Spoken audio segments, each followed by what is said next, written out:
Si Junior nakipagbati na kay VP Sara. Aba, natakot ba sa huling pahayag ni VP Sara? Ito sa post po ni Tio Moreno. VP Inday Sara Duterte only said she wants the impeachment trial to push through because she wants a blood pact. Now, Bongbong Marcos wants reconciliation with the Dutertes or kay VP Sara. Bakit takot? Sabi ni Tio Moreno. Kasi nakaraan, tinanong po ito si VP Sara tungkol dyan sa pagpapa-impeach sa kanya. Kung matuloy ba? Nako, si VP Sara nakahanda na. Ang sabi pa ng iba, mukhang mayroong pasabog si VP Sara sa Senado pag matuluyan na. Mukhang may madadamay ah. Totoo kaya yung sinabi ni VP Sara na may video siya? Bakit biglang bumait si Claire netong nakaraan? Nung nagawa natin ang video, biglang bumait tungkol dyan. Ngayon naman, eto, si Junior, may video na rin. Naku, sana marami na daw siyang kaaway. Nga makipag-unit team na ulit. Totoo ba yan? Eto, sabi nila. Gusto niyo bang makipagkasundo pa sa mga Duterte? Oo. Ako, ayoko ng gulo. Gusto ko makasundo sa lahat ng tao. Mas maganda, marami na akong kaaway. Hindi ko kailangan di nga. Talaga ba? Sa tingin nyo, naniniwala ba kayo? Ewan ko lang. May script ba yan? Yung video na yan? Ito po, sabi po dyan sa post ni Tio Moreno kasi, takot dahil maraming bala si VP Sara. Anong bala kaya? Kaya naman pala, imbis na si VP Sara yung kabahan sa impeachment trial na yan, ay mukhang baliktad ah. Parang sila yung kinabahan ah. Yung ibang senador parang ayaw nang ituloy yung impeachment trial na yan ah. Sabi ni Heinrich Mura, damage has been done. Pero teka damage, excited ko sa hearing. Sabi ni Christian Dave, takot baka madamay asawa niya sa DepEd. Envelope issue. Oy, o nga pala, naalala ko yung envelope issue na yan. May video daw yun, sinabi ni BP. Naalala ko pala yun yung sa DepEd na yan. Deleso, baka magsingawan mga baho kaya makikipagbati na. Kasi may dahilan yan.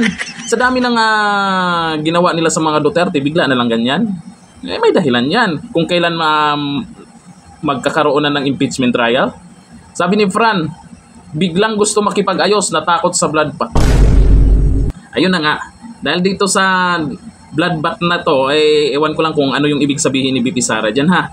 Talagang dito sa salita niya na to, ay talagang maraming magaganap dyan sa impeachment trial na yan.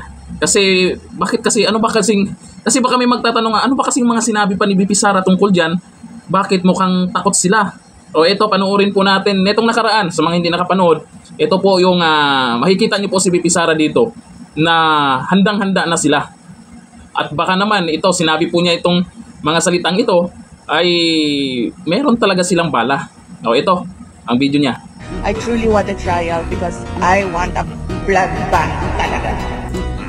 They met a dead end doon sa hearings nila na nag-decide na lang sila, okay, i-impeach na lang natin ito siya without any evidence at all of wrongdoing because nasa Commission on Audit ang lahat ng papers ng confidential. Yan kayang video na yan ang dahilan kung bakit gumawa din ng video si Junior para makipagbati. Sana kasi naman grabe yung ginawa nila sa mga Duterte. Basta-basta na lang na ganon. Nako, alam ko yung mga nakasuporta kay VP Sara ay hindi agad-agad magtiwala dyan sa pakikipagbati ni Junior. Sa totoo lang. Kung makipagbati, unang-una, uwi nila yun si Tatay Digong. Diba? Gusto lang bati-bati, diba? Ngayon pang magbati-bati na sinasabi na yan, kung kailan, pati yung taong bayan, taga Mindanao, galit na sa kanila. At nakita natin nung halalan, diba? Kung ano yung naging resulta. Tapos ngayon, pagkatapos ng eleksyon, nagkalabo-labo ng alyansa. May pa-party-party pa sila, isa lang ang dumalo. Tapos, may balita, netong nakaraan lang, marami na rin lumabas yan, sumingaw na rin yung sinasabing mayroong alyansa winner na gumagapang na rin, gustong kausapin si VP Sara tungkol sa impeachment. At mayroon na rin senador na ayaw matuloy o harangin yung impeachment na yan kasi questionable nga nung dumaan yan sa Kongreso. Kaya lahat ngayon, naisip siguro, alanganin tayo doon. Pag ipupush natin to, baka lalong magalit sa atin yung taong bayan at baka magkatotoo yung sinabi ni Ted Filon. Diba? Sa 2026 ay wala na. Malalaos na si Junior. Eh ano kaya sa tingin nyo itong ginagawang video ni Junior na nakipagbati na sa mga Duterte? Totoo kaya yan? O scripted lang? Eh alam nyo naman yung nagtatanong dyan. Di ba? Katunyeng, tanong lang. Ito tanong lang naman. Scripted ba yan? Yung video na yan? O yun talaga yung kanyang nararamdaman? O takot na ba siya? Ano ba ang totoo dyan? Eh yan yung gusto nating malaman.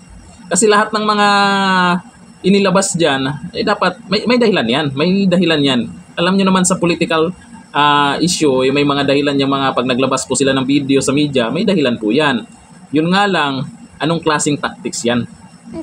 Sinabi lang ba yan para maging kampante na naman ulit yung mga Duterte tapos biglang may boom? Kagaya nakaraan, di ba? Kampante na ang karamihan.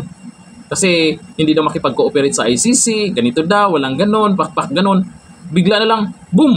Ayun, inaresto na bigla. Si Tatay Digong, minadali pa, lipad. O di ba? Eh, nagtiwala tayo sa ating Pangulo. O tapos ngayon, ito naman, magtitiwala pa ba rin ulit